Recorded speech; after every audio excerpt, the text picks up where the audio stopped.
Hello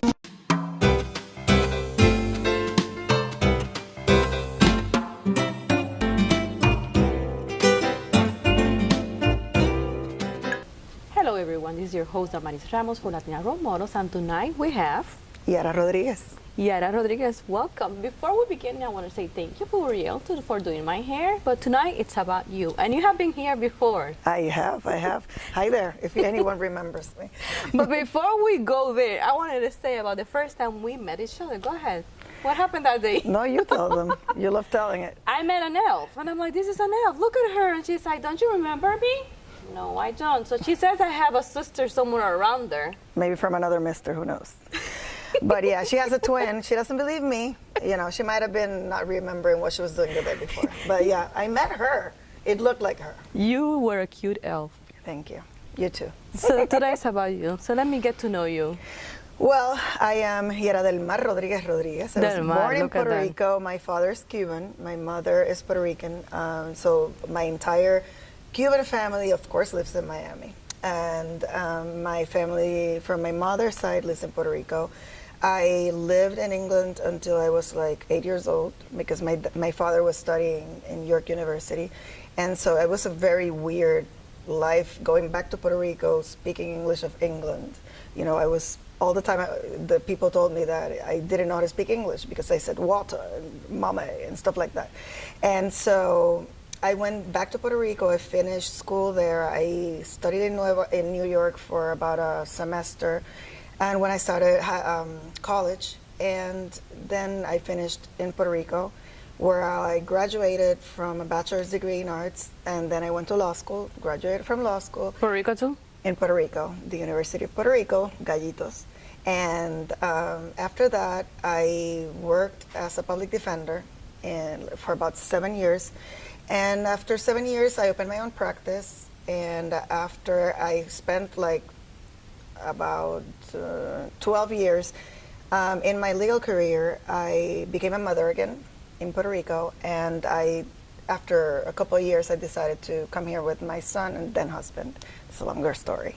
And that's when I moved here, like about 5 years ago. So when you look back, you know, who has been a strong influence in your life? You know, where did the idea of becoming a lawyer came from? Well, my mom used to be a DA, so I grew up in a very strong family with a strong woman, and I used to play like that I was a lawyer. I used to fight with everyone when I was little. And my father, being the professional, he's now a professor and a historian. He's written many books about the history of Puerto Rico in terms of the military and its position in the geography and the world.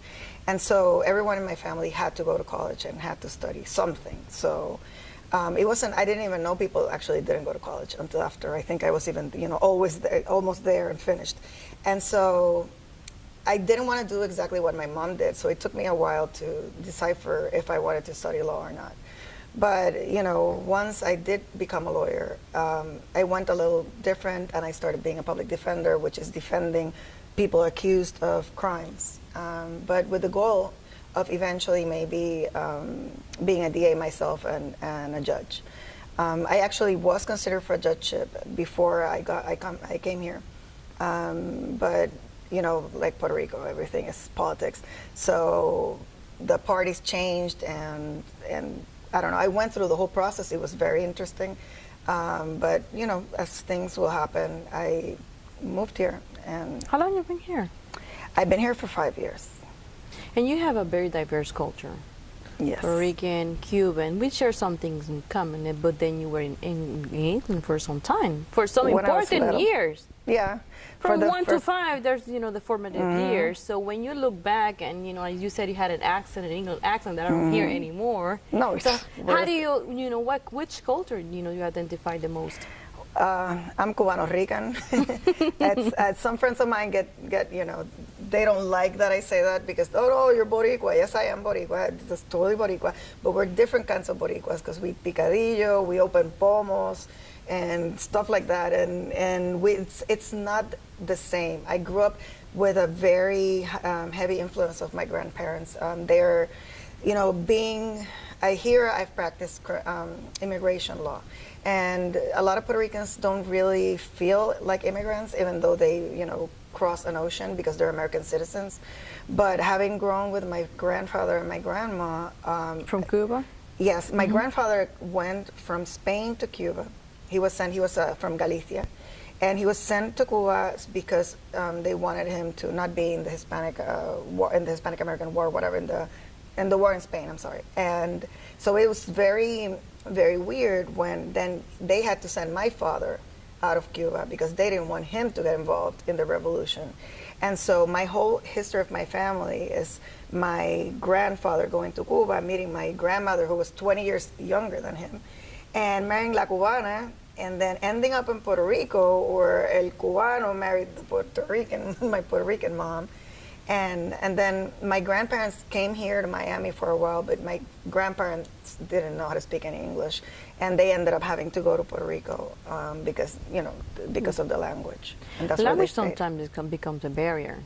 It was a high barrier, but my grandfather, oh my God, he died in 1988. I was graduating high school, do the math.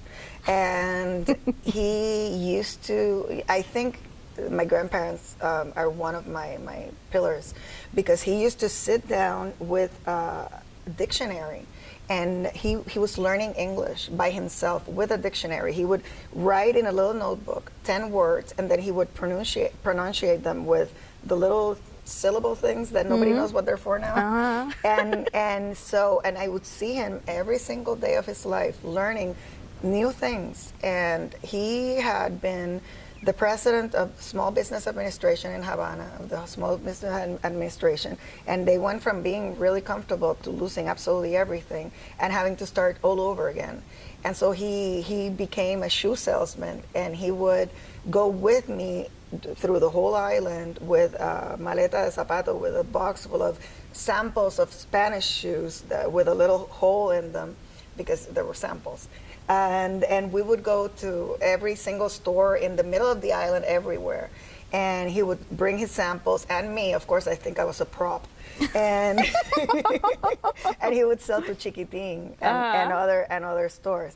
And so that way he put my grandma through her life, and he even left money and a house and car and everything by having built everything again.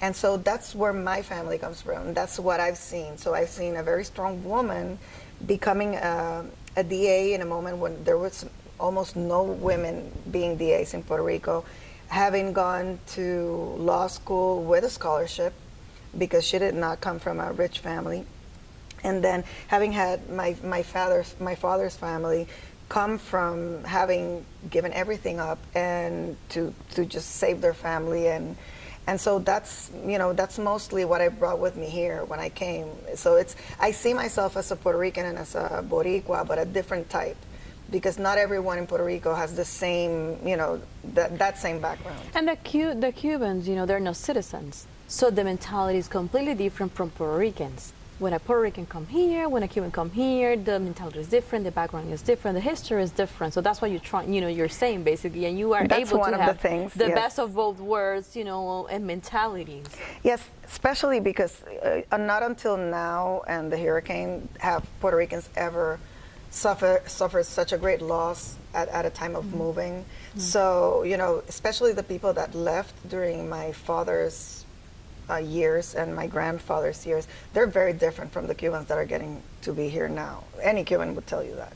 But just the same as the Puerto Ricans that maybe came 5 years ago, like when I came, and there was no crisis. Yes, things were tougher in Puerto Rico, but I wasn't in the middle of a hurricane or a war. And so not only do you leaving everything behind and having nothing and starting from zero, but you go to a place where you might have language barriers, like a lot of Puerto Ricans do here, but also you have the caveat that you're not a citizen yet. But I have met so many people in my career that value their citizenship or their status way more than us even realize. So let's talk about your career, because I have seen you volunteering. I've seen you supporting your friend too. But tell me more about all these facets of life. So when I see you, you're multifaceted. You can go from A to C, from being an elf from being serious. Yeah, I don't take myself too seriously. That's one of the things, some people, because I was a litigant attorney at the beginnings of my, I had to be very tough, and there's some things that you lose when you have that type of career, and that's one of the reasons, like in the last years, I have been going away from law. And I just, partly do some immigration work. But so what is it that you're doing right now? Right now I teach at Seminole State College and Seattle City University as an adjunct, but I'm also a consultant. And I do different types of consulting because of my background. It doesn't sound too cool, but I love it. It's fraud investigation. So we help small businesses that are maybe suspecting an employee of having stolen. No, that's cool. Who says not? Well, it's not that sexy, but I like it. I put a team together with CPA and IT that are both certified fraud examiners, and then some of these investigations have even ended up in the lab of the FBI, and they prosecuted people with my investigation. So that's one of the things I do, but it's very fluent. Like I will work with students as well and help them find out what their career goals are and direct them to what they should do. And I partner up with an HR company down in Miami to do that. And so there's different kinds of consulting that I do other than immigration here. But like right now, like I've been transitioning. Like I told you, I have a master's in public administration, and one of my things is that I've helped a lot of people transition to college, but now I'm going through a transition where I really want to step away from law. So what is your goal? What is your vision? My vision, I see myself directing a program or being the head of an organization and using my administration master's and my experience to do that kind of work. And so that's what I'm moving myself towards. But of course, I am doing freelance work and consulting while I'm doing that, because these times, most of the jobs out there to teach, when you're an adjunct, you can teach. Like right now, I am in the role of teaching online in Seattle and here in Seminole State College. But it's nobody that does adjunct work does it like a full-time thing. That's part-time. So yes. So if someone would like to contact you, what would be the best way of contacting you? Well, I'm in LinkedIn. The thing is that they have to know that my name is Iara and not Lara, because it looks like an L and everyone changes to Lara, but it's Iara Rodriguez. My phone is where they also can reach me for consultings and for immigration work, and that's 407-721-4214. I'm always available. And by email, all my contact information is in LinkedIn. For young women out there that look at you and get excited about your story, what would be your recommendation? What would you tell them? Well, pursue your passion. First, try and see what you would love to do, and then make a concrete plan of what do you want and how to get there. And be ready to be discouraged, to have a lot of no's in your path, to have setbacks and cry many, many tears, because doing what you love will most likely probably bring you not only joy and happiness, but it will bring you a lot of challenges. And you have to be strong. You just should never let anyone tell you that you can't do it. And it might sound like I'm being idealistic, but no, because I've done it. And I'm in the middle of my life, and I am totally convinced that I'm going to be able to change my career to something that now is what I feel like I want to do. So, and that's very important, that transition in life. It has been a pleasure to have you here. It's been a pleasure to be here again. Thank you, Iara Rodriguez. This has been Damaris Ramos for Latina Role Models. Thank you and good night.